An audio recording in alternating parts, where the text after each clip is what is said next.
शास्त्र यहां तक कहता है, गर्भवती नारी का जब गर्भ रहता है और उस समय पर गर्भ में जब संतान रहती है और ग्रहण, चंद्र ग्रहण हो चाहे सूर्य ग्रहण हो, ग्रहण अगर पड़ता है तो परिवार में, शास्त्रों में ऐसा वर्णन आता है कि गेरू, गेरू मतलब लाल चंदन।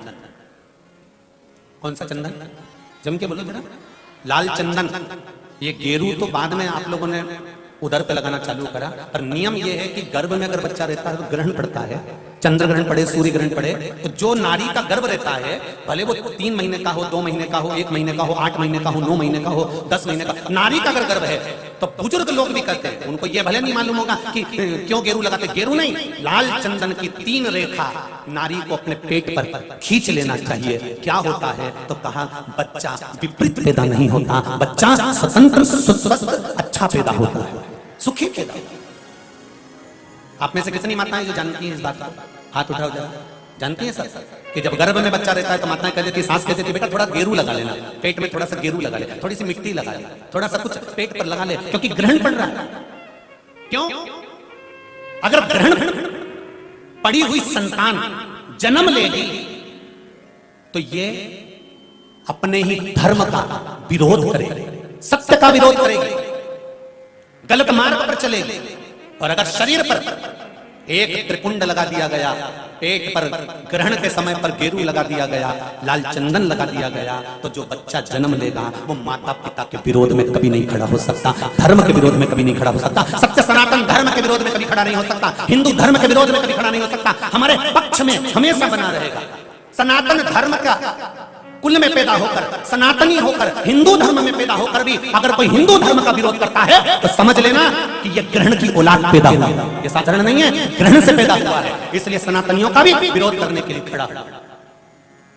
और आप सबसे निवेदन है, जब ग्रहण पड़े गर्भ पर, भले गेरू की 3 लाइन खींच लो, चाहे लाल चंदन की 3 लाइन खींच लो, पर अपने गर्भ पर गेरू लगाना जरूरी होता है, क्योंकि बच्चा अपने माता पिता की भी नहीं सुनता अगर ग्रहण का भाव उस बच्चे पर पड़ जाए। अगर माता पिता को अपनी सेवा करवाना है तो गर्भस्थ बालक को जब ग्रहण पड़े तो शरीर पर थोड़ा सा त्रिपुंड लगा लेना चाहिए। क्यों? क्योंकि बुजुर्ग माँ बाप की जिंदगी खराब नहीं हो। कई बेटे ऐसे होते हैं माता पिता को नहीं गिनते, कई बेटे ऐसे होते हैं माँ बाप को 2 रोटी नहीं देते, वृद्धाश्रम में छोड़ आते हैं। समझ लो कि ये ग्रहण के पैदा हुए। बुजुर्ग माताएं बहुत पहले से कहती आई हैं, शायद यहाँ पे भी जितनी बुजुर्ग माताएं बैठी होंगी वो जानती होंगी।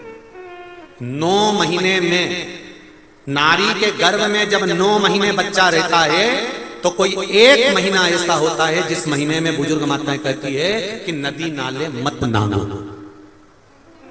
बोलो सही है कि गलत है? अरे जम के बोलो जी जी सही है। 1 महीना ऐसा होता है, वो 7वां हो कि 6ठा हो कि 8वां हो, जो आपके स्मरण में होगा।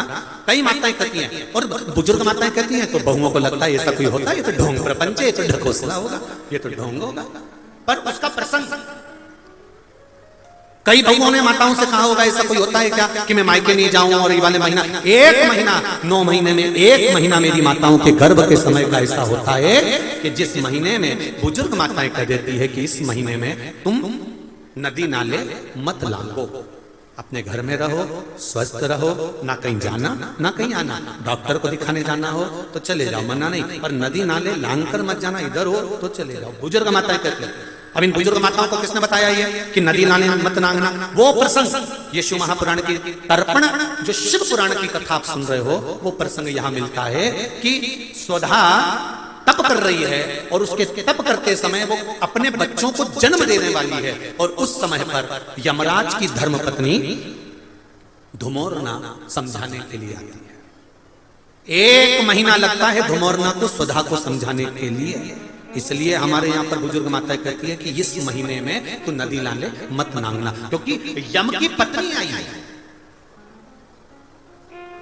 जब गर्भस्थ बच्चा रहता है, जब गर्भ में संतान रहती है, गर्भ में जब औलाद रहती है, गर्भ में जब संतान रहती है, तो नारी के 9 महीने में से 1 महीना ऐसा निकलता है, बच्चा पूरी तरह से स्वस्थ होगा, धड़कन भी होगी, सब कुछ होगा, तुम भी अच्छे रहोगे, पर 9 महीने में 1 महीना कष्ट का तो जाता ही है, ये निश्चित है। क्यों? क्योंकि उस समय पर स्वधा के पास में धुमोरना यमराज की पत्नी आकर बैठी थी, जिस समय पर स्वधा अपने बच्चों को प्रकट कर रही थी, तब उस समय पर धुमोरना आकर विराजमान हो गई, यमराज की पत्नी आकर विराजमान। अब नई नई बहुएं तो इस बात पर विश्वास नहीं करती हैं, पर मुझे आश्चर्य इस बात का होता है कि बुजुर्ग माताएं कितनी विद्वान होगी पुराने समय की कि उनको शिव महापुराण की ये संवाद धुमोरना का यमराज की पत्नी का किसने सुना होगा। और ये बुजुर्ग माताओं को भी मालूम, इनकी सास ने और उनकी भी सास ने और उनकी भी सास ने, मतलब सनातन हिंदू धर्म कितना पुराना सनातन धर्म है, जरा विचार करिए कि वो आज तक चले आया। अब उसको लोग ढोंग के ले, ढकोसला के ले, चाहे कुछ के ले। अब ये तो अब यहाँ बैठकर आप लोगों को कुछ शिव पुराण के, कुछ स्कंद पुराण के, कुछ पद्म पुराण के, कुछ अग्नि पुराण के, कुछ नर्मदा पुराण के कुछ उपाय यहाँ से बता दिए जाते हैं। अब उसमें लोग हमें टोटका वाला महाराज कहें, चाहे जो महाराज के, उनकी मर्जी। आग लगे बस्ती में, सियोर वाला रहे मस्ती, अपने को क्या करना उसमें, वो जो बोले बोलता रहे। शिव महापुराण की कथा कहती है, जन्म के बच्चा जब जन्म लेता है, जन्म के 1 महीने पहले अगर 1 लोटा जल शमी पत्र समर्पित कर शिव जी पर चढ़ा दिया जाता है, तो नारी के गर्भ से जो बच्चा होता है वो कभी विकलांग नहीं हो सकता, मंदबुद्धि नहीं हो सकता, विवेकवान। नारी के गर्भ में संतान है, नारी के गर्भ में संतान। और एक बात और स्मरण रहे, नारी अगर गर्भस्थ बच्चा है और नारी को ऐसा लग रहा है कि ये जरूर कुछ परेशानी, कुछ कष्ट जीवन में आने वाला है, हो सकता है मेरे बच्चे को, शंका जो होती है उस समय पर भी स्वधा का स्मरण मूल हो जाता है, स्वधा का स्मरण। हम तो कहेंगे, कई लोगों ने भ्रम पैदा कर रखा है, कई लोगों ने भ्रम पैदा कर रखा है। कई महाराज लोग कह देते हैं कि जब गर्भ से नारी रहे तब शंकर भगवान को ना छुए, शिवलिंग का स्पर्श ना करे, शंकर जी को छुए नहीं। ना जाने कौन से महाराज ने कह दिया, एक आध बार मिल जाए तो पकड़ के सी और लिया, जिसने कहा। जब शिव महापुराण की कथा कर रही है, अकाल मृत्यु वो मरे जो काम करे चंडाल का, और काल उसका क्या बिगाड़े जो भक्त हो महाकाल का। जो शंकर का उपासक होता है, शंकर का स्पर्श करता है, शिवलिंग का मात्र स्मरण, केवल स्मरण, केवल स्पर्श करता है, तो कहा उसके कौटि कौटि पाप छिन्न हो जाते हैं। तो गर्भस्थ नारी, अरे भाई लिंगायत संप्रदाय का वर्णन हिंगोली से करा था, परली से करा था कि लिंगायत संप्रदाय में शिवलिंग को मानते हैं। बच्चा गर्भ से जन्म लेता है, मां जब तक बच्चे को दूध नहीं पिलाती, जब तक उसका गुरु मंत्र नहीं हो जाता। उसको लिंगायत संप्रदाय के संत आकर जब तक गुरु मंत्र नहीं दे देते, तब तक नारी उसको दूध तक नहीं पिलाती। यहां तक वर्णन, विचार करिए जरा। तो फिर कौन ने कह दिया कि शंकर भगवान के शिवलिंग को छूना नहीं चाहिए, गर्भवती नारी को स्पर्श नहीं करना चाहिए? और कौन सी पुराण में लिखा है, कौन से शास्त्र में लिखा है?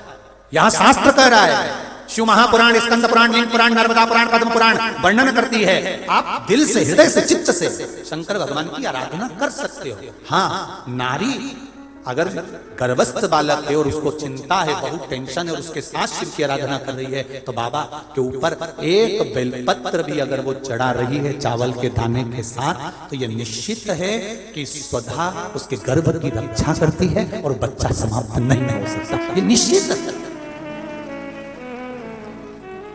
स्वधा